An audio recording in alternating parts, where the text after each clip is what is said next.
Welcome to Commander Central, episode 24. Today is a special birthday edition of the Decks We Play series, as when this episode airs, it's going to be Dana's birthday. Yay!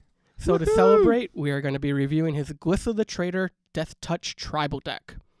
First, we'll cover some news in the world of Magic, talk about the games we played, and eventually take a trip down memory lane. But first, I'm Max. I'm Dana. And I'm Chris. This is weird having us out of order here. It is. It is really Threw weird. me for a loop. This is like when your favorite band has like the guitarist take lead vocals for a song. Oh, yep, Foo Fighters do that. They do. Chris has you have no like. It's like the favorite band backup that you quarterback is in. Okay, that Right, makes there we sense. go. There we go. I'm Brett Huntley. No. So how's everybody doing this week? Are we surviving the Snowpocalypse? We survived it. I had to do a lot of shoveling and snow blowing. See, I became lazy and forced my regular snow removal guy to do it. Oh, nice. I usually shovel, but then I just like, no, he can plow this crap. I'm not doing it. Yeah, we didn't get plowed out till yesterday afternoon. Wow. Yeah. And then they came back last night after I got home from the card shop, hearing them snow blow the walk up to the door at like 9:30 at night. I'm like, I want to go to bed. Why are you doing this right under my window? I have like a nice snowblower that I inherited from my dad years ago. So it's like a nice big heavy duty one, and I can do my driveway. I used to be able to do my driveway with it in 10 minutes, right? So I can do my driveway in like 10 minutes. Then I would be a nice guy and go like help the neighbors out and stuff. And one of my neighbors, as thanks, about 2 years ago this was, said, "Oh hey, next summer bring it over to my house and I'll change the oil and sharpen the blades and stuff." I'm like, "Oh, okay." So I brought it over to him and he tuned it up for me over the summer, and it didn't work right that winter. Like all this, like the blades is kind of out of alignment and it doesn't start really well anymore. Oh, So no. I'm like, but he like he was a nice gesture, so I didn't say anything, and I dealt with it. It wasn't so bad that I couldn't still use it. So then the following summer, again, he's like, "Hey, I'll tune in for one more again for thanks." And I was like, or not one more snowblower. And I'm like, "I don't think I need you to do that." And he's like, "No, I'll do it." And then I stalled. I kept not bringing it over. And I came home from work one day and pulled into my garage, and my snowboard wasn't there. And my wife's like, "Oh yeah, John came over to get the snowboard." And I'm like, "No, I was trying to avoid this from happening." So I'm like, "All right, well, he probably maybe he'll fix whatever he messed up the last year." It came back. This first snowfall of the winter, I fired it up. It's so much worse now. It rides up over the snow. I can't get it to go down into the snow. I fight for 45 minutes just to get my driveway done now, and swear the whole time under my breath at him for fixing my snowblower. Oh. So I'm gonna have to this summer. It's gotten to the point where I can't just ignore it, and I don't know enough to fix it myself. Right. So I have to take it in this summer and get someone to fix the fixing he did on it. Yeah, I don't know much about snowblowers. So Yeah, I can't I help have no you there. idea. Clearly, he doesn't either, because it's almost like shoveling now. That's bad. Maybe you just gotta get a new one. Yeah, I don't want Right. I don't care. It's a snowblower. I don't want to. What a waste of money that feels like, is buying another snowblower. You just gotta buy yourself a 4-wheeler, put a plow on it. Then you have multiple uses. I can hook you up with the front mount hitch for the Yeah, plow. that's true. Yes, you could. So what games last night? Any fun games go down? I played quite a few for the first time in a while. Chris didn't. Chris got sick and had to. Yep, I duck played a out of the game with the shop. porcelain god. That's what I did all You night. got the plague finally. Well, Yep. I got there and I saw Chris's backpack sitting there, and I'm like, "Oh, he must be here somewhere." And then, but no Chris. And 15 minutes later, he came walking in from, I assume, was the bathroom area. Yep. Like, all right, I'm leaving. Yep. And then you got Dana. I said, "Where'd Chris go?" Oh, he said, "F Max. I don't like Yeah, him." right, I did. But then you played Dramoka at least a couple games. I saw. played a game of Dramoka, which was interesting. I played against an Anali deck, Anala Scion deck, and a Atali deck. Okay. And I like Atali. It's interesting. It's a cool general.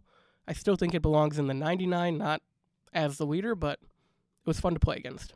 It's strong for red. It kind of fixes red's problem of not having enough card advantage. That's for sure. Yeah. It wasn't a game I was in, but next to me at one point, I looked over and our friend Justin was playing his Hannah Ship's Navigator deck. And I heard somebody like, you need to show me how this hard lock works. And Oh, no. That's when I looked over and I'm like, he had Omniscience out, Solemnity, and what is the hard lock enchantment that counters a spell and you remove a counter? Decree of Silence. Yep. I'm like, I looked over and I saw that. I'm like, why are you having him walk through it? He's got an Omniscience and that Right. like, clearly you're not going to come back from that. But he was stepping somebody through whatever the lock was. I'm like, man, if you've let people cast 60 mana worth of spells, which is, what it takes to get that stuff into play, I'm like, you've just lost. Yeah. I feel bad for them. I really do. That's a pretty rough lock. It But you is. just scoop and walk. You're like, well, he's got it. I'm just going to scoop and walk Yep. away. kudos for the kid wanting to know how it works, though. Yes. So he You can know. prepare himself for next time. Right. Or most likely put it in his own deck is what he's probably going to do. Oh, no. You never do that because most of the time when you do that, you don't actually understand Right. how to play it and when to play it and stuff like Particularly that kind of situation where the pieces maybe don't work well. Like together they're great, but like ideally you want the combo to have pieces that work well apart, and then when they're together they're even better. Yep. In this case, if you're just jamming that in your deck, it's going to be cards that don't do anything alone, so you have to hope you have all three pieces out or whatever it's going to wind up being. that. Yeah, well, with the build that he has with Hannah, I mean, they're all enchantments, so it's just building into Hannah. Right. So he can jam Yeah, them at any in that point deck it and- makes perfect sense. yeah. In that Hannah deck it makes perfect sense. I played an interesting game with my Sphinx deck, and I was hoping to get out Azor, and I didn't. I didn't play him as a commander. I just had him in the deck. I was hoping actually to hit him. Why not your commander? I didn't think of it until we started playing the game. Oh my god, it's so good So though. I put him in the deck, and ideally I was going to make him the commander just for the night to try it, and I forgot until we were like 2 hands in or 2 like rounds in. I'm like, well, whatever. I'm not going to like ask people to let me dig it out. So we just kept playing through. But I thought maybe at some point I'll hit it or whatever. And I wound up drawing down. I was down to like 22 cards left in my library by the time I won the game. And I still hadn't hit it. It was still Wow. it was still like buried down in there. So I still can't make any comments about how well Azor works. But Nor can I. I didn't see it in Brago. oh, that's right. And you actually do have it in the deck now. I do have it in the deck. It took is Palancron so out. Good. It's such a good card. Oh, I can't wait to play it, but I have to find it first. Right. Yeah. Yeah. I still haven't. I did not see Tetsamok either last night in any of the games I played. So You should just tutor him up and just see how it works. yeah, That's it's one of honestly what you I try. should have. It might cost you the game, but just to see how it plays Yeah. out. It's EDH. We're supposed to have fun, Right. Yes. as Chris sits I there don't know who you silently. guys play with. I don't know the people I end up playing with. There's no such thing as fun. I did, however, win 2 games with Revel and Riches last night. Really? They let that go? The first one was a game against Max, I Yep. believe. And it sat there for probably 5 or 6 turns, and nobody just drew any removal. Like literally nobody drew anything. This was my bad because I played Thassa on turn 3, and on turn 4, I scryed away a removal spell, thinking it's not what I need right now because I was land screwed in my hands. I'm like, okay, I have 3 more in the deck. I'll find another one. And then on like turn 4 or 5, he played Revel and Riches. I'm like, oh no. But even then, you're like, I've got to, because it still took me like 4 or 5 turns took to you, do yeah, it. 5 That's when or the table just turns on you. If no one has removal, you go to the second best removal. Right, And that's remove the killing the player. You actually used a couple of the treasure tokens I too. did. Yep. So it was more insult to injury. Like, I can wait another turn now. And then I won one later on with Vidalcan Ori in play, and I had enough mana to do a flash it in before the end of someone's turn, and then flash Damnation. Oh. So Pro move. that felt good. So I still think it's not, despite winning 2 games, the odds of me ever doing that again in one night are infinitesimal. It's not nearly as good as Torment Hailfire, which is what it replaced. But it feels like a fairer way to, like a more fun way to win a game. I shouldn't say fair, but like both those wins felt like they felt good versus Torment, where I'm always like, ugh. Yeah. So So, Chris, what's going on social media this week? We heard from a nice gentleman. His name is Adrian Mark Emanuel. He wants to know where he can find our deck lists. You can't. They're top secret. They're only Right. us. You gotta come play us. I did respond to him that I would bring this up to you guys. So I'm guessing, is there a way we could make a permalink somewhere that they can find it? yeah, we'll put a link out. Maybe I think you can put permalinks on the Twitter account as well. I think we can. I'll just also add it to every episode show notes, just the permalink. Yeah. In that Okay. as well. It'll probably replace one of the other ones that don't All get right. clicked that often. Well, I know Sure. he did hit us up on Facebook, so he might not be a Twitter user. I'm not sure. We'll make So- sure we Well- get something in all the media that Yep. has links to our decks. Yep. Actually, I had somebody, a newer player, My neighbor Dr. Long at one point when I was talking about like deck lists, he's like, "Oh, is that something you don't keep that a secret?" I'm like, "No." From you, we do. right.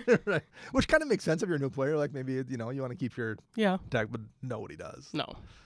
My deck lists are secret. Till you go to my deck box, and they're not so secret anymore. And by secret, you mean not updated. Yep. Well, for everyone else, you can reach us on Twitter at CMDR Central. Search us up on Facebook, CMDR Central.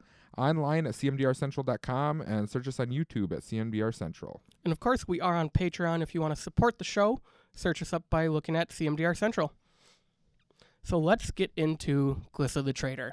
All right. For those who don't know, Glissa the Traitor is a legendary creature zombie elf for black, green, green. She has First Strike and Deathtouch. And she also has, whenever a creature an opponent controls is put into a graveyard from the battlefield, you may return target artifact card from your graveyard to your hand. She's in 747 decks on EDHREC and is the 5th most popular Golgari commander. So that's kind of a weird ability for a Golgari, first of all. Yeah, recurring artifacts is kind of a strange thing. Yeah. Definitely not something you see in either green or black on their own either. I understand why it's on her, because her original Glissa card destroyed artifacts. Right. Yep. Now she's corrupted by the Phyrexians. Ooh. And it's kind of if you have read the storyline, basically she didn't even do anything wrong. She, at the end of the previous Mirrodin storyline, she kind of went into a coma, and that was it. Like, everyone on the surface assumed that because she was nowhere to be found when things began to go wrong with the Phyrexians, she must be in league. Because she wasn't helping, they assumed she must be in league with the Phyrexians, and that wasn't the case. She just wound up being taken over in a coma, but everyone assumed she was a traitor anyway. So it's like Snow White. Karn went and found kind her, of went to give her a kiss and plagued made her evil. That's not how that movie goes. Depends what version of Snow White you've seen. Maybe wrong movie, I'm not sure. That sounds more Alien v Predator. Okay, so first, Dana, why don't you describe how the deck works and why you built it the way you built it? Sure. The traditional Glissa deck probably deals a lot more with artifact kind of stuff. My deck is specifically using Deathtouch creatures. It does artifact things as well, but like one of my build rules in the deck is every creature in the deck has to have Deathtouch or the equivalent thereof. Like Oran Viper doesn't have the keyword Deathtouch, but whenever it deals damage to a creature, it kills it, so it's the equivalent of Deathtouch. Yep. And I'm only using Planeswalkers that do something with Deathtouch as well. So I established that as my rules when I came to build it, which kind of gives a deck a different flavor, I think, than most Glissa decks out there. That is definitely true. It does have its unique flavor. And that changes a lot of the card selection, too. So, like, I think there's another one of the writers at EDHREC that I talk to sometimes who has a Glissa deck, and we compared ours, this was even a couple weeks ago, and ignoring lands, so like of the 70 or 65-ish non-land cards, I think we only had 11 or 12 cards in common between our two decks. Really? Yeah. That's really interesting, especially because you're running over 20 artifacts, and if that's the build path he went, you'd think you'd see some commonality there. I think a lot of the artifacts and stuff I run are things that synergize with my deck and the Deathtouch creatures, but might not work in someone else's deck. Okay. So let's start off by just looking at the lands. Sure. You are running 37 total lands. You're running all the duels I'd expect to see, your Overgrown Tombs, your Revised Dual Lands, your Woodland Cemeteries. The deck has a pretty low CMC. It's 3.06 is the average converted mana cost. So I've had it under 3 in the past, but it's slightly over 3 right now. It's 37 lands. I probably could run less technically, but number one, Glissa herself costs 3. There's no colorless mana in the casting cost. She's 2 green and a black. So that makes it a little bit trickier to hit if I want to cast her on turn 3. 2 of the lands, one of is a Maze of Ith, and one of them is a Cabal Coffers, which don't natively tap for mana on their own. Right. So it's pretty easy to like consider this a 35 land deck. I mean, it's not a 37, but I've got 35 lands that produce mana the turn I put them into play. So that mana total is not as generous as it looks. It's relatively tight. Just looking at the lands, seeing that you brought up Maze of Ith, have you considered swapping it for Thematic Compass? I had Thematic Compass in here up until like 2 weeks ago. Okay. And liked it and had good luck with it. In Maze, I've debated pulling. If this wasn't a black deck or I didn't have Urborg, I probably wouldn't be running Maze, I don't think. But Urborg, I have multiple ways to tutor things up. Mhm. So it's pretty easy to get Urborg out, and it's usually something that I go for at some point. So that offsets Maze of Ith quite a bit. I guess my reasoning for suggesting Thematic Compass would be, on the off chance it gets destroyed, it flips back to the Compass, and you can bring it back with Glissa. I had it in here, and it's out temporarily, and it's one of those cards that will probably rotate back in at some point. Gotcha. Because it's really easy to flip in the deck, and it works really well. Right. But I don't think I would take out Maze. I think I would still just leave Maze in the deck and just run them both, which is what I was doing. It's because it's your pet card. That's what it is. I do like Maze of Ith. Yeah, absolutely. I don't see really anything off in the land base at all. I've looked it over pretty hard and can't really. I'm not running the fast anything. land out of Kaladesh because this isn't a fast deck. So, I mean, sometimes I beg to differ. well, it can be, but like for the most part, it's great. It's pretty grindy. Right. I was gonna say this deck's really slow every time I've played it. Mm. So I've seen it burst out before and just kill everybody. Arcane Lighthouse, I don't know if I necessarily need in the deck at this point. I was thinking about that, and I was actually counting and everything, but I understand the upside to Arcane Lighthouse is some of the artifacts that you have in here, which we'll get around to when we come back to them or whatever, and we'll discuss that, and then I'll bring it up then. Okay, Perfect. And they are targeted, so that's the main reason that's in here. It's one of those cards that it doesn't do anything until the time I'm ready to take it out, and then I play in a game where I absolutely needed it. So, Okay, well then let's move on to the enchantments. You Okay. have 5 total. 3 of them being card draw enchantments with Phyrexian Arena, Necropotence, and Death Reap Ritual. The other 2 being No Mercy, which fits the Deathtouch theme. Yep. And Revel in Riches, which we were just talking about. Now, what did you take out to put in Revel in the Riches? Because I remember a different build on this. I took out Revel. I took out Torment of Hailfire to put in Revel. Okay, you took out that. Yep. Because I thought you had the 6-mana enchantment in here for a while. Dead Bridge Chant? I did. I've had it in 3 or 4 different times. I've taken it out 3 or 4 different times. It's one of those cards that I really, really try to make work, and I'm never happy with it in the deck. But I keep convincing myself it's going to work this time if I just try it again, and it never does. Okay. It's always disappointing. If it wasn't 6 mana. Well, if it wasn't 6, or I think if it triggered the turn you brought it into play, like at the end of your At your end end step. of your turn or something, so at least you had a pretty good chance of getting something off it. But there's so many times you just spend 6 mana to mill yourself 10, and that's it. Someone removes it before it can come back around. So it's a cool card, but it doesn't quite get the job done. Death Reap Ritual, I love in this deck. Yeah. Oh, it's perfect in this deck.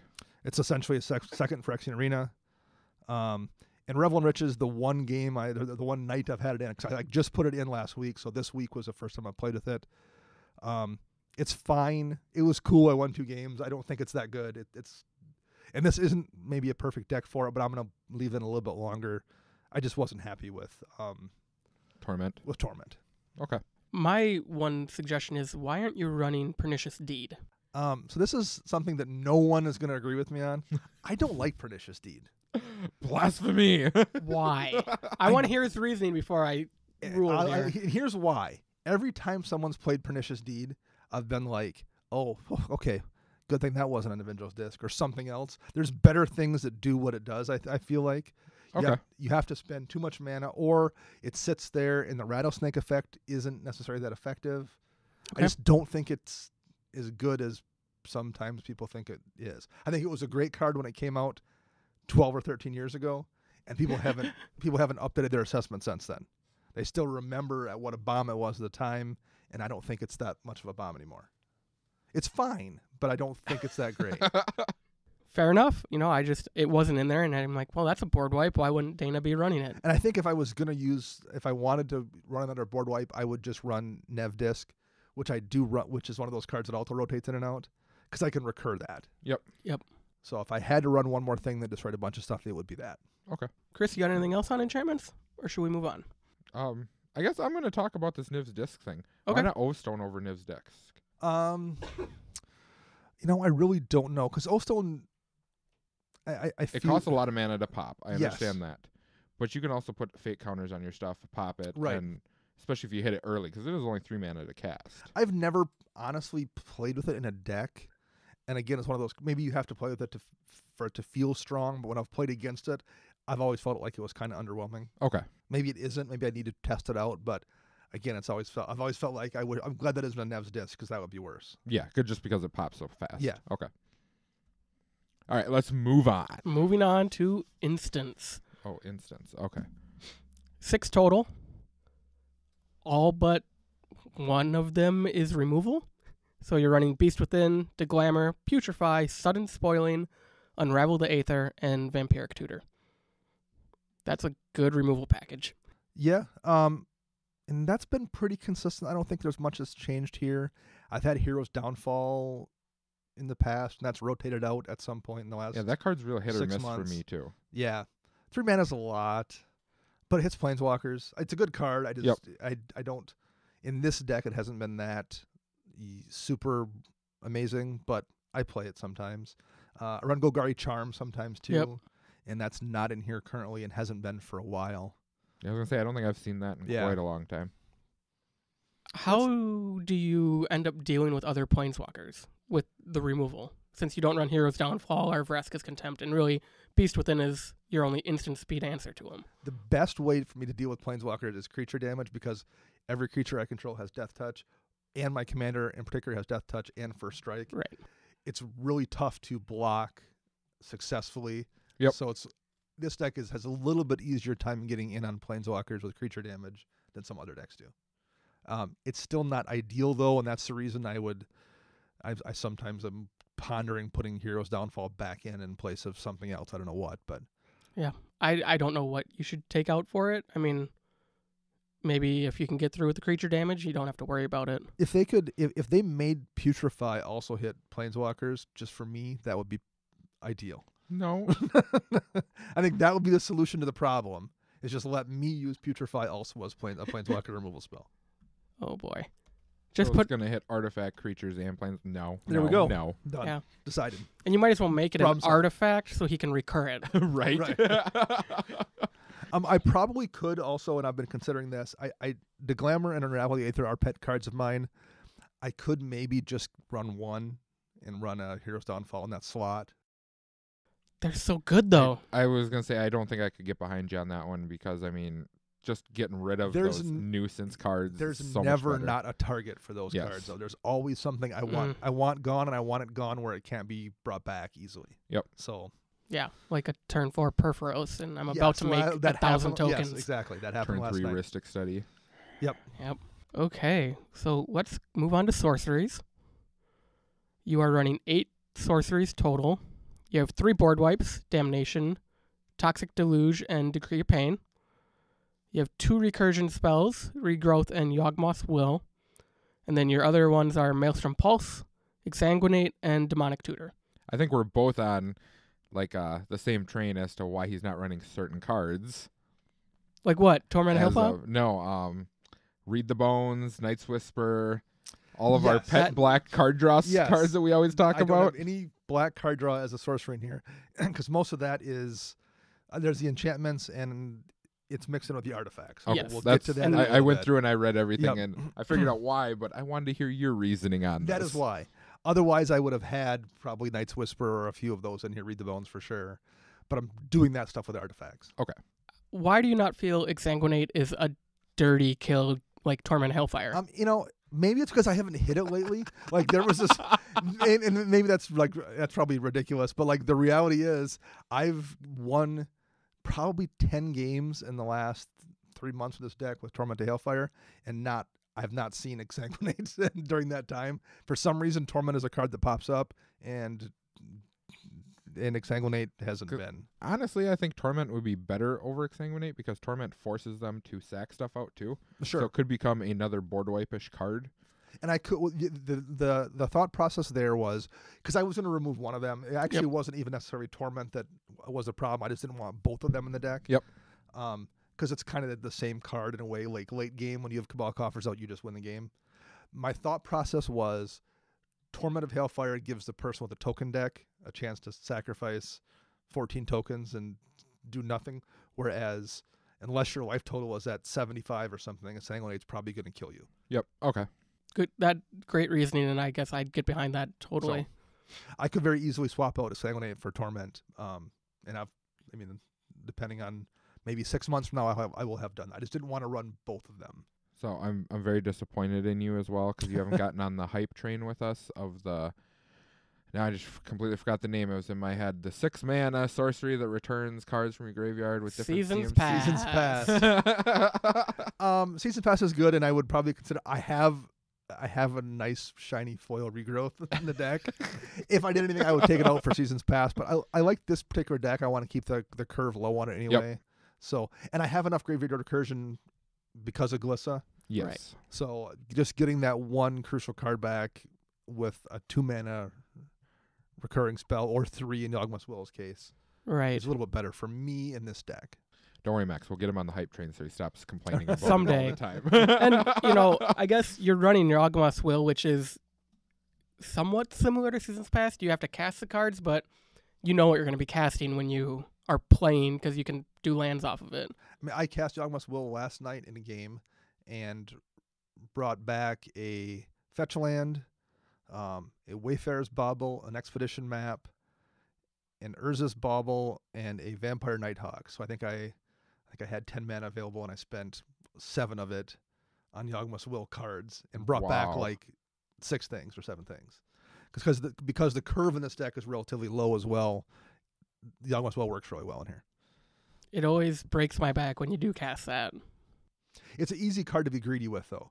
In Commander, where you're like, oh, I want to wait till I can do everything. In this deck, I oftentimes can do a lot of things, but it's easy. I've seen a lot of players before trying to play with it, and they want to wait too long. And if you just get 1 or 2 things back, it's worth your 3 mana. Yeah, I've tried playing it in Alesha once, and I think the only time I ever cast it was to get a land back because I needed an extra land Even drop. then, it's probably worth it in those colors in Mardu. 3 mana is what you pay for Cultivate, so why not do it in black for the same thing? Anything else you want to talk about in sorceries, Chris? Just so disappointed. No Seasons Past. So let's move on to Planeswalkers. All right. You have 2 of them, and they're both Garrux. The Apex Predator and Garruk Relentless. Yes. And they both make Deathtouch Beast tokens. Are you sure the one makes Deathtouch? I can't quite read it. It's the flip side. Blacked out. The flip side of Okay.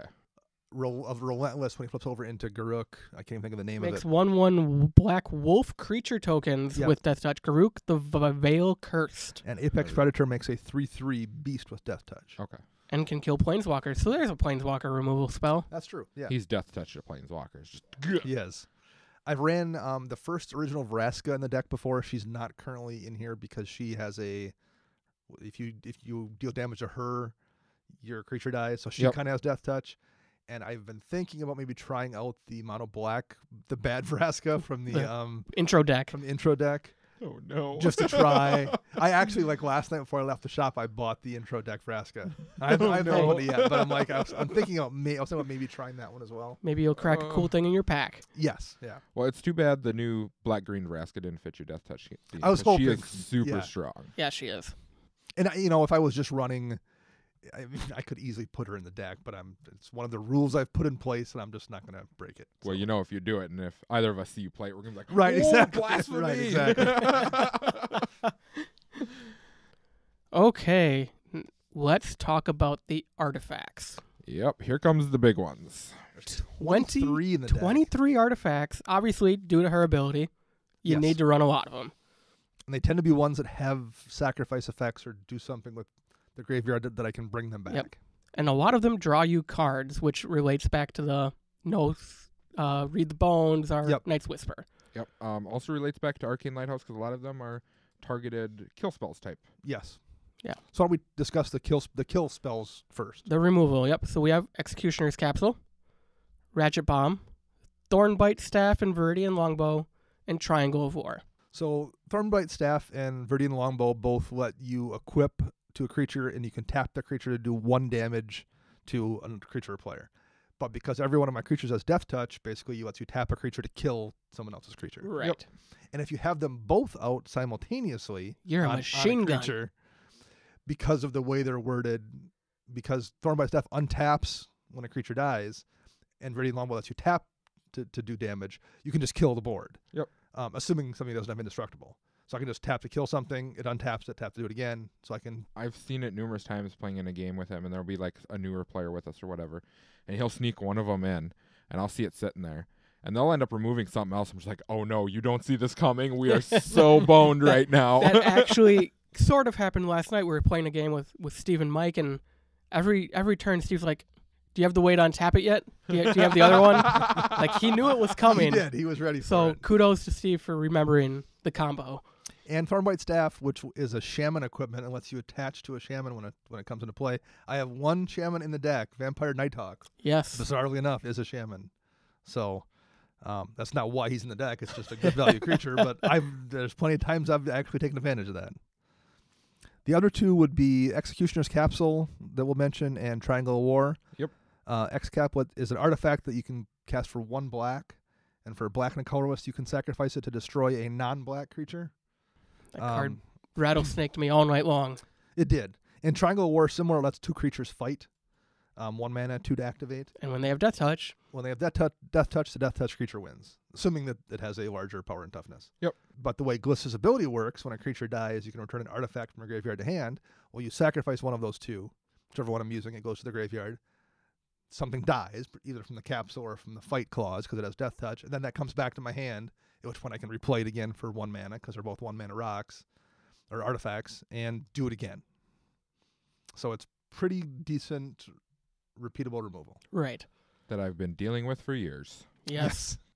And it's nice because they're tough to get rid of, too, because if someone goes to destroy them in play, you can sacrifice something I have the mana free to get them off the board.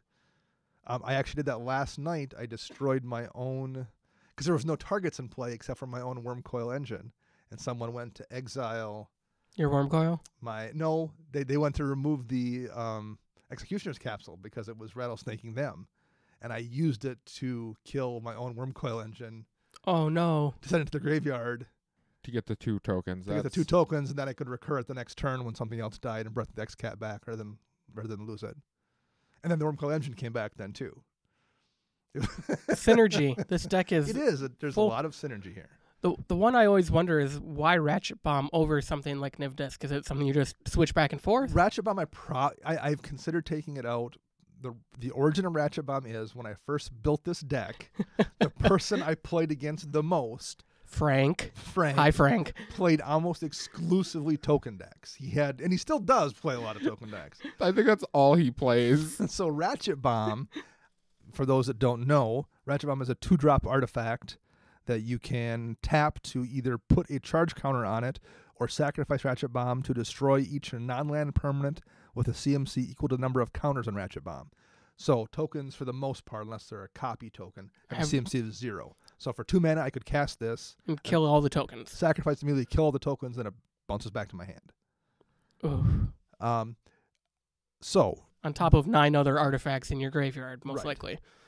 So now that I'm not playing that person more than anybody else, it's not quite as useful, but it's still pretty useful. Like you still see plenty of tokens, or we still see plenty of tokens. So there's not a lot of times I regret having this in the deck. It's maybe not as good as it was when I was playing him constantly, but I still get pretty good benefit out of it. Oh yeah, I haven't seen it ever be not good. Yeah. Although a lot of times I don't see it neither, so I wonder if you just hold on to it. I'll hold it if there's no good Yeah. cause, but even then it's pretty easy to play it and just put 1 counter on it and kill a bunch of soul rings too. So it's still relatively useful. Yeah. So I'm counting, we'll say 4 overall between your mana rocks and your land grabbers in artifacts. Is there a reason that you're not running more? Is it because of such your low CMC? Because I'm such low CMC, I just don't have a lot of room. So Okay. we've got Expedition Map, which doesn't actually ramp, it just gets me a land. But it gets me a good Coffers, land. It gets me Urborg. Cabal Coffers or Urborg, right. Nykthos. Yep. I have 2 rocks, Golgari Keyrune and Signet. Keyrune turns into a Deathtouch creature, which is the main reason I'm running that over maybe something else. Right. I don't think I've ever seen you activate it, I've ever. done it. I have done it, but I've it's seen it. but it's not that common. So that's mostly a flavor include. Golgari Signet's obviously really good. Yep. Mind Stone, again, you can sacrifice Mind Stone to draw a card, and then I can recur I and bring missed it back. Mind Stone. Soul Ring. Soul Ring. Oh, we're not going and- to talk about all those. Those are regulars. Right. So yeah, no, I don't have a ton of ramp in the deck. Wayfarer's Bauble was the next one. Yes, and Horizon Spellbomb gets me a land 2-hand, so I don't really miss very many land drops in this deck, and I can recur that and draw a card off it as well. Yep. So, which I really like. I like the spell bombs that you're playing in here because you get the extra card draw with them. So due to all these, this is probably another reason why we don't see Kadama's Reach, Cultivate, yes, Skytrail Claim. Yeah. Your basic ramp package. Yep. I have it all in artifacts that probably aren't quite as effective, but it's more fun to do. Well, it's more fun, and when you can do it a bunch, right? Exactly. Versus casting Skyshroud Claim once and maybe regrowing it for a second time. Because I'm sure you guys have played against me where you've seen me use Wayfarer's Bauble half a dozen times in a game. Yes. So. Yes. And Max and I are both looking at each other when it happens, going, "There's nothing we can do. Yep. This sucks." Where's our graveyard removal? Right. Exactly. See, that's why you run graveyard removal, Max. No, I just don't play with you when you play Glissa. The other talk about baubles, I have Urza's Bauble and Mishra's Bauble, both of which are 0-drop artifacts that do kind of a useless thing, but you draw a card after you sacrifice them. So worst case, it's no mana to draw a card. Pretty frequently, I can reuse those once or twice or 3 times over the course of a game and draw a card, so that's really good. But if things really go well, like last night where I had Vidalcan Orrery in play, oh Lord! I think I drew. I bet I drew close to 20 cards off those 2 baubles in one game. Because I had them both out, and every time something died with Glissa out, I would sack them immediately to get the triggers, bring them both back to my hand, play them again at instant speed because of Orrery. Something else would die, or I'd kill something, do them both again, and like at the end of someone's turn, or at the start of the next turn, draw 6 cards. So I did that multiple times last night in one game. But I mean, even in a bad game, I usually can recur them probably twice. That's 2 draws for 0 mana. That's awesome. So I don't know. I think most Glissa decks probably run them, but I think the fact that I have so much Deathtouch stuff and all the recursion on things like Triangle of War and the Longbow and stuff, I think I probably get more advantage from those than most Glissa decks. Okay. So I see you got Nemesis Mask back in here again. Yep. Is that a recent addition again? About 2 weeks ago, I put it back in. Okay. It did work And last night. It did a ton of work last night. Because I remember when we first started all playing together, this was a thing. A long time ago. I was playing Slivers, and you played Nemesis Mask, and you're just like, attack, and I'm like, no. I can't remember why I had taken it out. But I did. I think it was one of those cards maybe that just I hadn't played it for 6 months, so I'm like, it must be terrible. So anyway, I rotated back in, and it was fantastic last night. Yeah, I mean, it's just gross. I mean, even if you put it on Glissa, you just turn it into a sacrificial pawn and swing in. It's like, well, I don't like that guy, and that guy. Let's get rid of them, and then let's just recast Glissa again. That's legitimately what happened last night. Turn after turn after turn was, and that's what I'll kill your Merfolk. Next turn, do it again. And that's what put a bunch of the counters on Revel in Riches. Was Nemesis Mask on Glissa. You killed Scarab God quite a few times that way too. But Scarab God doesn't technically die. Right. It's not indestructible. I really like Vidalcan Orrery in this deck. Not just to do all the janky stuff with the baubles, but flashing in a Deathtouch blocker. Flashing in a Deathtouch blocker is really, really useful. Yeah. The Command Zone podcast, which is a very good podcast, and I think those guys have a lot of smart stuff to say. Josh V. Kwai loves Vidalcan Orrery. Yes. I don't think it's quite as good as he thinks it is. He puts it in every deck on game nights, and he talks about it a lot. I think it's good. I think he overvalues it a little bit, but I think it's great in this particular deck. Absolutely. I can't think of a single deck I play it in. I think I ran it in a deck a long time ago, but yeah, I don't run it anymore either. I mean, I like it. I don't run it anywhere else. I run Leyline of Anticipation in a blue deck, and I think if you're playing blue, you would probably run the Leyline if you wanted the effect over Vidalcan Orrery. It's good, and in this deck, it's better than it probably is in some decks. But 4 mana is a lot for something that doesn't do anything immediately, unless you have other cards to take advantage of it. I gotta say, probably my most favorite card that you have recently added to this deck in your artifact slot is the Mirage Mirror. Yes. Mirage Mirror is just good in general. It is a huge annoyance to play against. But in this deck, I was, not that I didn't think it was good, because clearly it's going to be a useful card, but until you play it in a deck, you don't realize all the things that are useful to copy. And there's so many things that are useful to copy. Have you ever copied your Phyrexian Arena? You can't, because it's at the beginning of your upkeep. I've tried. This is why I know this. You don't have priority you don't have a chance to do it before the trigger goes in the stack. So if you sad try to, day. Yep. So if you try to copy it, it'll be too late. And if you have mana free too, it's tough to remove because someone's like, I'm going to destroy all artifacts, or I'm going to destroy your artifact, and I'm just going to turn it into a creature now. Yep. So if you have the mana available, it's also kind of tricky to remove as well. My other question is, how often do you use Memory Jar? Memory Jar is also a recent rotation back into the deck. It's another one of those cards I think is kind of skating by on its reputation for how busted it was in Standard back in the Urza's block. It's a good card. Right. I can recur it, so that's pretty nice. I can definitely use take advantage of it more than somebody else can.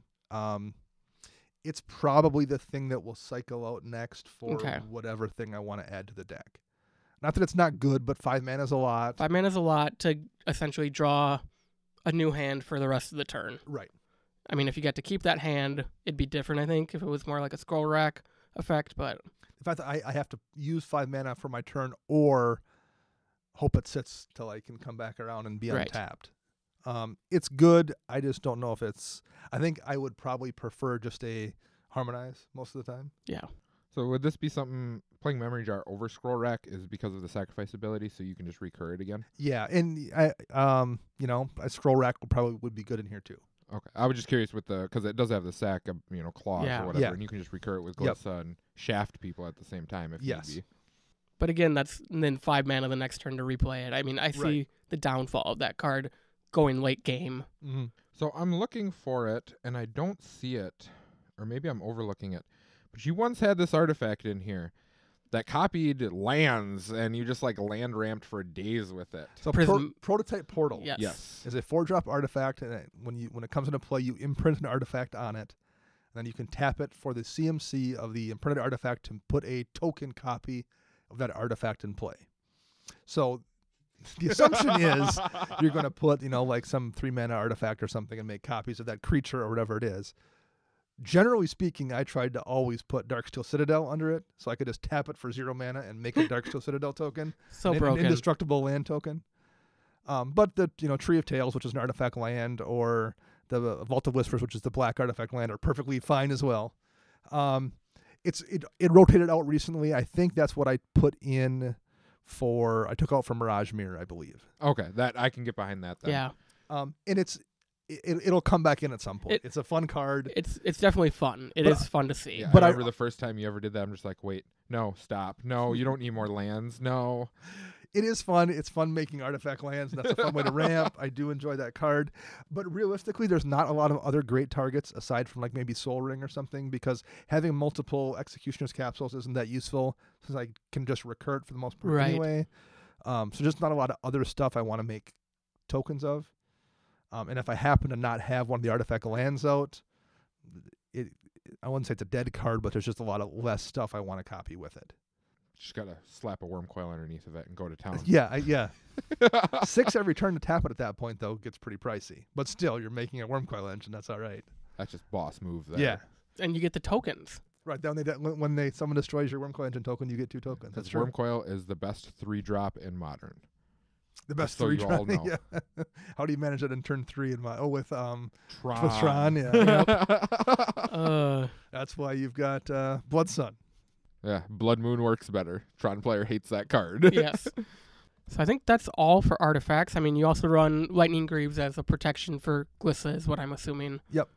Mox Opal we forgot as a ramp spell, but that's in there. But yeah, those I think we've covered all of them that are worth really getting into. Yeah.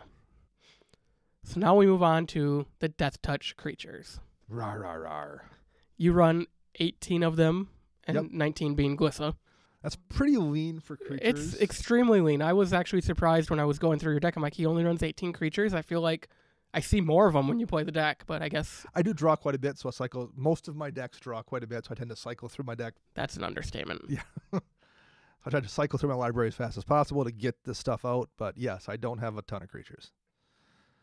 So let's just go through what We'll just go through them, yeah. So you have Acidic Slime. Yep.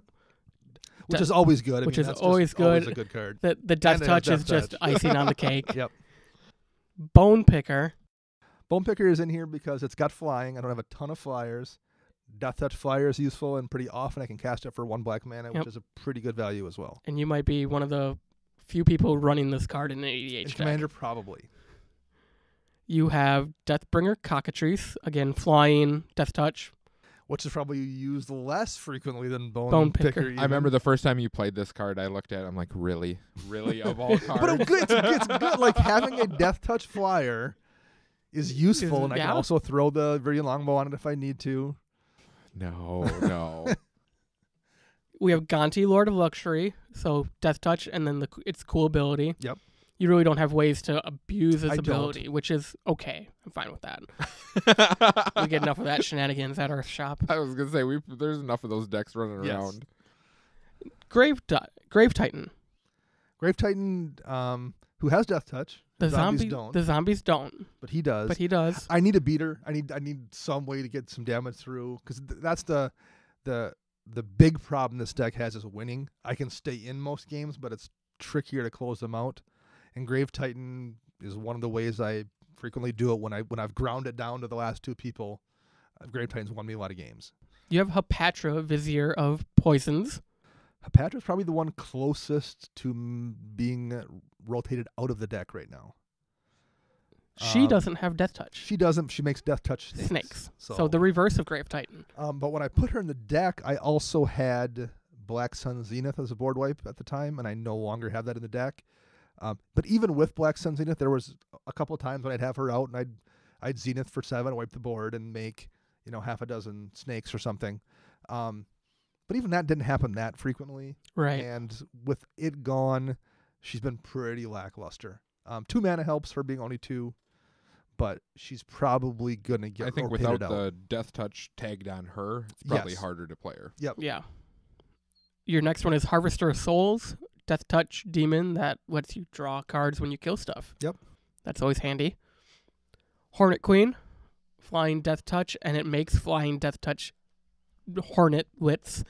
Yep. I was so happy when that got reprinted, because at the time it was Commander only. It had only been in a Commander set. Yep. When it came out in was it M14 or M15? 14. And 15, I'm M15. sorry. When it came out, I was like, oh man, I can get a cheap one and I can get a foil. And that will probably never ever come out of this deck. No. It's way too much value. I mean, was it 7 mana for 5 creatures? 7 mana, 5 All which creatures, have Deathtouch. triple green, And and flying. flying. Yep. Then, like we said earlier, Orhan Viper is in here. So pseudo Deathtouch. And it draws You a when it deals card. combat damage. And it's a 1/3 of Yep. all things. Right. I like that it's hanging from the stalactite. Yes. Yeah. And it's a snow creature. Not that it has ever mattered or been relevant, but it is. Maybe someday. Yeah. Ophiomancer makes the snakes with Deathtouch. That's a pet card of mine. I'm a big fan of It is. Ophiomancer. It's good value. 3 mana for essentially 2 creatures. Yes.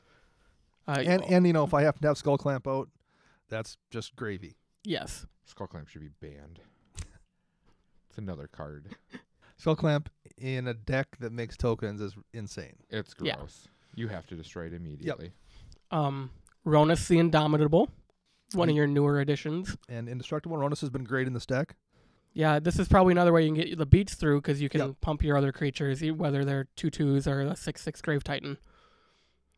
My favorite creature in the deck, Sidisi Undead Vizier. CDC is always good. That was Yeah. such a good addition to this deck. I love when you mimic that Sidisi and you just go to I town. love doing that too. I did that once when I Yeah. played your deck, and it was literally because they had Iona out and named Black, and I had it mimic back. I'm like, well, I'm not casting it, I guess. Yay, loophole. Right. Yep. Skullwinder. Basically, it's Eternal Witness. but Oh, you pick gotcha. So some- for but 2 you, people. but you pick somebody else. Okay. So it has Deathtouch, and when it comes into play, myself and an opponent can bring a card back from our graveyard to Every our time hand. I've played against you, you've never chosen me, and I don't Have know why. I'm the same boat, man. Well, here's the thing about this card. When I first put it in the deck, I did it just because I'm like, it's a Deathtouch. Eternal Witness, I'll try it, but there's no way this is going to be effective. What I've discovered is you almost always either A, have somebody whose graveyard has been hit, or I've hit it, because I've got a few removal spells in here, or B, you have somebody who has something that I want to encourage them to bring back because I'm behind. So I'm like, oh, hey, I'm going to play Skullwinder, and that's a damnation in your graveyard. That'd be really useful right now. And the person's Right. like, yes, it would. So it wound up being a really useful political card. Awesome. Tetsamok, Primal Death, another recent addition. Tetsamok has been in the deck for like 24 hours, and I have not actually seen it be played yet. But I'm hopeful. That replaced Ogre Slumlord. Yep, and I like that move. I mean, he himself has Deathtouch. He's a 6/6 speeder, and his Doom counter ability is pretty sweet too if you choose to go that route. And it gives me one more way to punch through at the end of the game, kind of like Grave Titan. Yep. I'm really curious. I think it will be a good card in the deck. I think so too. So. Yeah. You have Gitrog Monster. The Get Good Frog. Get good. Yep. Is this why you run the 2 artifact lands? Partially, yes. Also because of Prototype Portal. When you had it in here. But yep. yeah, because I sacrifice your artifact lands to get Trog and then recur them with Glissa. Although usually, to be honest, it doesn't last long enough to matter. For whatever reason, even though in this deck it doesn't do anything particularly broken, other than just being a good value creature. It is a 6/6 with Deathtouch. That's solid, and it draws me cards and stuff. But people assume for some reason, even if people that know that it isn't, are like, oh my god, he's going to start dredging and win the game. So they kill it immediately. Even if you know that isn't going to happen, it doesn't stick around long. I think my biggest thing with it is that it gives you 2 land drops a turn. Yeah. Yep. And you sack a land to draw, so you're drawing 2 cards a turn. So it pretty much needs to die. And I can recur the land pretty easily in the deck, Yep. because the odds are one of my artifact lands is out. I probably have hit one by the time I play it. So those are usually my reasons for killing it, is the drawing thing, because Dana loves to draw cards, and I do. Indeed. I don't want him to do that anymore. I really want this card. You should do this. Get this card altered. I want to see Liliana standing next to him with a collar and a leash on him. Taking him for a walk. Right. No, it has to be Garrick, so it matches the planeswalkers in the deck. That's true. Have Garrick taking him for a walk. I suppose. Yeah, we could get behind that. Because it isn't a zombie. Right. You have Thorn of the Black Rose in this deck, Deathtouch Assassin, that lets you become the Monarch. I added that in 4 or 5 months ago because we've been talking about Monarch on the show, and we decided to try some Monarch cards, all of us. So I put it in the deck, and I've been pretty happy with it. It's not the most efficient thing in the world. 4 mana for a 1/3 isn't great, so I wish it was 3 mana. I think that would be perfectly reasonable. But in my deck, I'm really tough to get damage through on because everything has Deathtouch. I tend to get it, and so first of all, people then can't attack me because first of all, you don't play it if you're wide open. But when I play it, I'm in a pretty good board state, so I can't be hit. And then people tend to then forget about it after 3 turns. I've noticed that a lot when I'm playing games and the Monarch is out there. I pay attention to it. I know that the Monarch's sitting there. I can't get through to get it away from that person. But half the other, the rest of the table's like, oh yeah, Monarch's there. Oh yeah. And then after a few turns too, there's usually bigger problems that have developed in the game than worrying about the Monarch. Now there are probably some situations where if you played against, some kind of an Edric deck constantly where someone could always snipe you for 1 damage, it probably wouldn't be great. Yep. In some metas, but I really like this card so far. And it's fun to play cards that don't commonly get played, and this one doesn't commonly get played. So, like we mentioned earlier, Vampire Nighthawk, Flying Deathtouch, and Lifelink. It's just good value. Yes. I seriously think they screwed up when they made this card. Yeah, I feel like for 3 mana, it shouldn't be a 2/3 with all of those abilities. I know. No. And then Worm Coil would be what's rounding out the creatures. Worm Coil's great. So I'm looking at your picture of this one. You don't have the promo? Of which one? Of the Worm Coil? I have the pre-release one. I have the pre-release one. Okay. I think the art on the promo looks cooler. And I also think the Invention looks amazing. Looks really good too. And maybe at some point I'll decide to upgrade to one of those, but because this is, I don't know if we mentioned this deck is foiled out as far as it can be. Obviously, Bayou isn't a foil Bayou because there isn't one, but if I can get a foil for it, I've foiled this deck out. Yes, you have. Yep. And I think Wormcoil Engine is one of the few where I haven't got the version I wanted because I couldn't decide. I got this one. Initially, I tend to kind of like pre-release stuff with the date on them. I know a lot of people hate it, but I kind of like it because it's a one-of-a-kind thing. But then the invention came out, and I'm like, oh, man, I want to get that, and I can't. So maybe at some point I will trade that. But I know there's a few inventions you don't have in this deck yet that would probably look real good. Are there? Which my Mox Opal is the invention. My boots are the invention. Are they? Dana won't replace the Judge Foil Soul Ring. The Soul Ring, I like the Judge Foil too much. I think those are the main ones. Yeah, because I think there's a few other Skull ones. Clamp. Oh, Damnation. Yep. But I like I got the full art Damnation, Yep, so I want that one. I like the full art Damnation as well. You mean you don't want the Yu-Gi-Oh card instead? I don't want the Yu-Gi-Oh card. I don't think that I've kind of warmed a little bit to the Edmund Kent Yu-Gi-Oh ones, but I have too.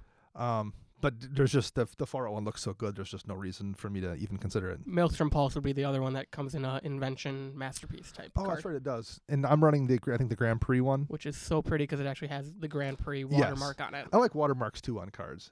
All right, so let's discuss creatures. Okay. All right. So I have a few of them that you do not have in the deck. I went hard into looking at Deathtouch creatures. All right. So let's start with the Direfleet Ravager. So I have traded for a Direfleet Ravager, a foil Direfleet Ravager for this deck, and I could never figure out. So I could never figure out what I wanted to replace. Okay. It's so for those that don't know, Direfleet Ravager is a 4/4 for 3 black, so for 5 mana. It has Menace and Deathtouch, and when it comes into play, or when it enters the battlefield, each player loses a third of his or her life rounded up. So I picked the card up, and I could never figure out what I wanted to replace. And I had finally settled on Ogre Slumlord, and then Tetzimoc got spoiled. Oh no. So I wound up replacing Ogre Slumlord with Tetzimoc, and so this Direfleet Ravager is still sitting there. And then I was like, I don't know if there's anything else roughly at that CMC. I mean, I could replace Hapatra with it, but I don't want all my creatures to be 5 or 6 drops either. And at this point, I have plenty of 5 or 6 drop creatures. Yep. So Ravager is one of the things I'm considering, and I might try to find a slot for it. And if Tetzimoc doesn't come out, I will definitely be looking at it next. Memory Jar. And that's true. I could pull Memory Jar out and put it in that slot. Because that's a 5-drop. Yeah, that's true. It won't screw your CMC up. Maybe. That's a good idea. I'll make a note of you know what? I will do that just to try it for next week. There we go. Okay. Since I have the card, I might as well try it out. All right, I have a few more. Do you have any, Max? That was my only one, so Okay. go ahead. Reaper of the Wilds. Reaper of the Wilds has been in and out of the deck. You have to activate it to get the Deathtouch ability on it. Okay. So it's tricky to use with things like Triangle of War and with the artifacts. It's a good value card, but it was just never quite made the cut. Okay. It's a cool card. It just didn't quite do it. And I would forget the stupid Scry trigger. Would you? Yes. That was like the whole point of I the know. card. That's I why know. was It's wondering. it's a good card. It just did. If it just had Deathtouch by default, I didn't have to turn it on. It would absolutely be in the deck. Okay. And my final one, Vengeful Pharaoh. We discussed this. God, this must have been about a year ago. I remember we had a discussion at supper about this card. It was in the initial build of the deck, and I rotated it out because I found out there were enough times I did not want it to go back to the top of my library Okay. because there were other things I was doing, and it screwed me up multiple times because it's not a May clause. It has to No, go it back. is not, yeah. So it screwed me up a bunch of times when someone would swing through or something, and it would go back to the top. Okay. So that's why I'm not running it anymore. Yeah, because it just seems like value. I mean, a 5/4 for 5 that has Deathtouch and keeps coming back. Yes. And it gives me Deathtouch essentially when it's in the graveyard. Yes, it But does. yeah, it was just too weird. It caused me problems sometimes. By the same token, I'll mention Ambush Viper is a Deathtouch snake that has flash, which is great because you can flash it in when someone talking about Vidal Ori. You can flash in when someone swings in thinking they have a clear board state. No, your creature died to this Deathtouch snake. Except for there was enough times when I would flash it in, and then Ophimancer wouldn't make tokens anymore. Because it's a snake. Because it's a snake. Oh. So that's why that's not in the deck. However, there's now a pirate for the same CMC, a 1 and a black flash pirate with Deathtouch. So that wouldn't screw up Ophimancer. So I'm thinking about putting that into Hapatra's slot. Okay. That'd probably be almost better because Hapatra itself also screws up a Filemancer. Right, if she makes snakes as well. Makes the snakes. And actually somebody on social media wrote in suggesting the card is called Direfleet Poisoner, and at the big 641, actually at the big A641 wrote in and just said Direfleet Poisoner. And that's the flash pirate. So that is probably going to take a Hapatra's slot. Right. So Nice. since you got any more? No, that's all I got. Okay. So since you mentioned social media, in preparation for this, we posted on our Twitter about how we were going to discuss this deck. And we are going to go over some of the suggestions we got back. All right. So our friends over at Commander Time were surprised not to see some of the following cards in the deck. The Living Death or Living End cards. Because I recur enough stuff on my own with artifacts and stuff, and I don't have a ton of creatures. Right. It doesn't really make sense for me. And the Grave Pact kind of effects, which I think they also recommended those, yeah. because people tend to not attack me because my stuff all has Deathtouch. There's no sack outlets in my deck. It just doesn't. Grave Pact just winds up not doing a lot. So on the Grave Pact situation there, I'll bring this up because it's something I've discussed with you before. When you build a deck, and you've mentioned this, I think it was even last week you mentioned this. When you build a deck, you try not to overlap your cards. Yes. And you already have a deck that runs that Grave Pact type of theme with Teysa. Yeah, although I've taken them out of that deck too. Oh, well, there goes my comments on that one. But the Teysa deck has a bunch of sack outlets, so at the very least, so I'm not relying on people attacking me. I can just sack stuff to proc it. Yep. Whereas here, I don't have any sack outlets. And then if I start putting in enough to make it relevant, then I'm changing 10 cards then at that point to get in a high marker and a Phyrexian Arena and Ashnod's Altar and a or Phyrexian Altar, Ashnod's Altar, whatever. It's just too much to get them to be effective. Okay. So that's why those aren't in there. Right.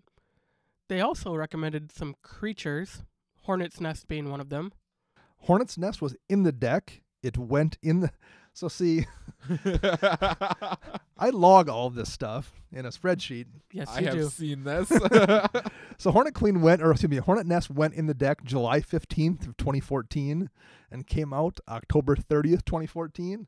It was replaced by Raving Dead, which is also not in the deck anymore. The reason, according to my notes, because I couldn't make it work. So meaning the way Hornet Nest works is whenever something deals damage to it, you put that many +1 green insect tokens into play. Yep. But people just wouldn't attack you for one. If they had a ground-based creature and you had that Hornet Nest out, no one's going to swing in with a 6/6 that's going to get blocked and then make you 6 Hornets. Right. So it just, like, it's a cool card. It's a great concept, but I never could make it work. Maybe, if I had Vidalcan Ori out, you could flash it in response and make, but even like it's not worth it. It's too much messing around for a defender creature. It's a great card. It just doesn't get anything done. Right.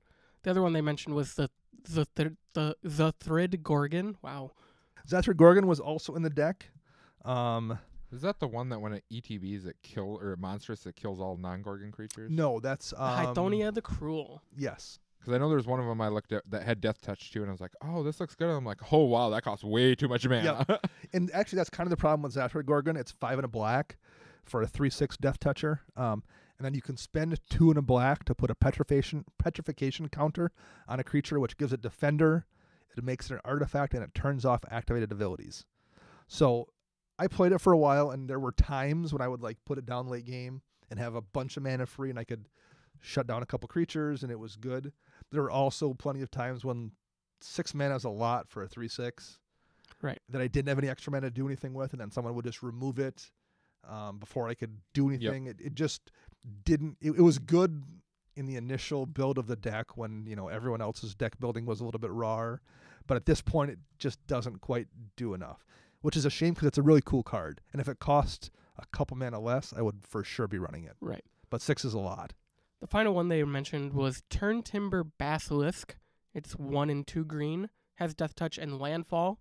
So when a land enters the battlefield under your control, you may have target creature block Turntimber Basilisk this turn if able. That was in my deck at one point in time. It came out August 29th, 2013. And I just couldn't get, I think with that card, you want to have multiple landfall triggers so you can force multiple creatures to block it. And I tend to just not play a lot of lands per turn. I don't have ways to make you block with 2 or 3 things. So yes, it could maybe kill one creature one time.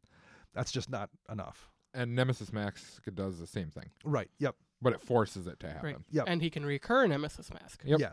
If it had first strike natively, so it could survive on the block, then that would be for sure in the deck. But just to kill one creature, assuming there's one worth killing, and assuming I've dropped the land that turn, and it's just too many hoops to jump through. Yep. Right. One that I know used to be in the deck, and I kind of want to know what it got replaced by, was Liliana's Reaver. I didn't write it down. Yeah, I know. I'm putting you on the spot. I'm is sorry. Liliana's Reaver the one where when it deals combat damage, you make a zombie and they discard a card? Yes. It just came out because at some point I needed to put something else in. I don't remember what it was off the top of my head, and I didn't bring my spreadsheet either. So let's say it came out for Hepatra or something. I wanted to try a new creature, and at that point in time, looking through, I was like, the flying on Deathgaze Cockatrice or Bone Picker. Actually, I think it might have came out for Bone Picker. Gotcha. was more useful to me than the creature getting through and maybe forcing someone to discard. Mhm. Because no one, for the most part, nobody ever let it get through. The Death Touch that's is one annoying, of those but that you they're would like, just block. it's just not worth. It's not worth taking that. It's not worth giving me a token and discarding a card. So yeah, that's why that one's not in there. Awesome. So we have a couple questions about the deck in general. Sure.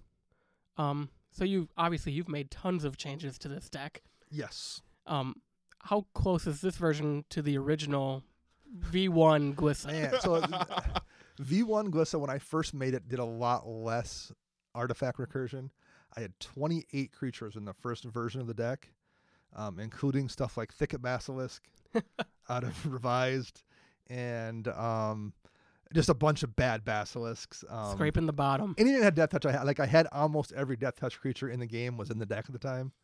And there was a ton of lure effects, including, like, Nemesis Mask is still here, but I had lure, and I think there's Alluring Scent, and there's Revenge of something that was in, I forget what it's called, that was in Innistrad. I had like 7 or 8 different lure effects in the deck as well. So it was built around alluring with one Death Touch creature and then swinging through with the other ones. Now, did that change? I remember you used to have those. Did that change big? Because I think it was right about the Theros block when you started changing that again because of all the indestructible things that started coming out. That was part of it, yeah. So there was indestructible gods to be dealt with that the lure effects didn't do anything. And I think just as a deck builder, I'm like, man, because you're going to lose the lure effect every time, and I have no way to recur enchantments either.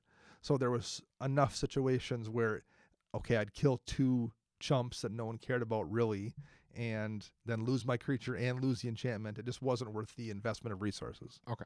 Out of all your decks, is this one of your favorite ones to pilot? This is my absolute favorite deck. I don't play it that as much as my other decks, number one, because it's just old, and I've played it a gazillion times. It's relatively complicated. Like, there are so many triggers to miss. I can say that from experience from playing it. Yeah. There are a million ways you can play that deck. Yes. Yeah. So it's also kind of tricky. It's trickier for newer players who have no idea there's so many cards, like they don't know what, Urza's Bauble does, or even Nemesis Mask, or Prototype Portal, or there's just a lot of cards in this deck that people don't know what they are. So if it's a newer player, it's kind of time consuming. And then there's things that aren't really intuitive, like the Triangle of War. Like, how did you get that back?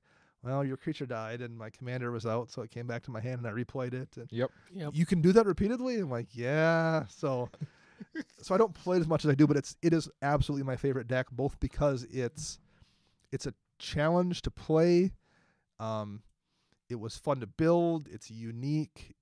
It feels like it's my deck. Like, this is a deck that no one else has. So I know that you spreadsheet this deck. Is this the only deck that you spreadsheet? Yes, it is. Okay. Because it's my oldest deck. I was super curious about this. I'm I like, oh don't. boy, I got to see the other ones on the other decks I don't. now. I do keep. Right now, my deck lists are untapped out, and when I make a change, I log the change on there. But the only thing I keep a spreadsheet for is this one, going back to 2012, I think.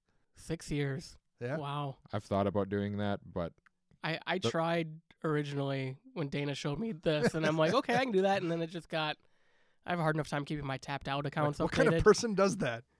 You do. I do. That's who does that. So I think you kind of answered the next question with what you just said, but why did you go Death Touch over just the artifact recursion? So when I first got back into Magic, the person I was playing with, our friend Frank, who we mentioned, he got me to come back and play, and he's like, well, just make some 60-card kitchen table decks and we'll play some Magic. I'm like, all right. So I, went and ordered cards online, and I'm like, what should I make? I'm like, I would build a couple theme decks. So the first 3 decks I built just for kitchen table Magic was an Enchantress deck, which became my Sigarda deck, an unblockable deck, which became my Edric deck, and a Death Touch deck, which became my Glissa deck. So your 3 best decks started as 60-card kitchen table. 60-card kitchen table decks. Wow. And then I don't think that's his 3 best decks. Really? You're forgetting Sphinx is my nemesis. That's I probably number 2 out of his best decks. I don't have a problem with Sphinxes like you do. You have a deck with all flyers, that helps. Yeah. So I built those 60-card decks, and we started playing. But his only 60-card decks at the time were, one was a modern deck, and one was a standard deck from like the Zendikar block. Okay. So they were both really good. Like kitchen table magic wasn't competing with them. And so I'm like, oh, what else could we do? Well, there's this thing called Commander. He had bought a precon or something. He's like, we should try this. So I went and looked at Commander. I'm like, oh, 100 cards? Okay, I used to kind of do something like that. I can do that. Well, I already have these enchantresses for my enchantment deck. I might as well make that deck. And I already have these unblockable dudes. And hey, there's a Simic unblockable guy that would use that in Edric. All right, well, how about Deathtouch? There we go. There we go. So that's how it started out, and that was the origin of it. And then as I began playing it, at some point I saw Executioner's Capsule, and I'm like, oh, that makes sense with Glissa. And the more and more things I did and was able to, I was running a Soul Ring that somebody blew up at some point, and I was able to recur it just accidentally because I wasn't the point of the deck. I was running just Deathtouch stuff. But like someone blew up a Soul Ring, and then it came back to my hand because Glissa was out. I'm like, oh, that seems good. Maybe I should lean into that a little bit more.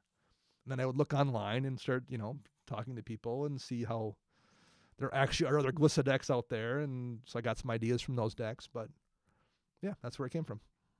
Awesome. So every time I lose to Dana, I'm going to blame Frank. Right. Yeah, exactly. You don't do that already? No. I just blame Frank for lying to new players. It's just a little token. It's just a 1/1. It's just a 1/1. Okay. Well, any other comments on this deck, Chris? I do have one question. Okay. And I don't know if this has ever come up for you, but have you ever run into a snag where Glissa is pretty much locked out of the board? I've had her stolen from me before or something, or her being 3 CMC, she's pretty easy to play a few times before it becomes a problem. But I've had her taken with a control magic that I couldn't deal with. And that makes things a little more complicated. That's what I was curious about. But the deck still functions without it. That's what I was wondering. And it's one of the things at some point, a couple of years in, when I was playing with you guys, I remember coming to the shop one night and being, okay, I'm going to not cast Glissa this game and work on being able to win games without Glissa. So then as a result of that, I've did a few things to the deck. So I don't need her to win. It's helpful, but if I can survive long enough to hopefully get her back. Okay. I was curious about that because just looking at how the deck's built, you're heavy into the artifacts at 23 of them or whatever. I wondered if without her sitting on your side of the field, if it actually limits what you do. I would say it's one of my more commander-dependent decks. I try to not be too commander-dependent, but on a scale from, Edric on one end, where he's a super important part of the deck, to Asperia and Sphinxes, where it's not at all important part of the deck. Never sees the field. Yeah, it's closer to Edric than Asperia, but it's not as important as you might think. Okay. Well, I think that is all we have today here on Commander Central. Again, happy birthday to Dana. Thank you very much for this. And we will be back next week. As always, I'm Max. I'm Dana. And I'm Chris.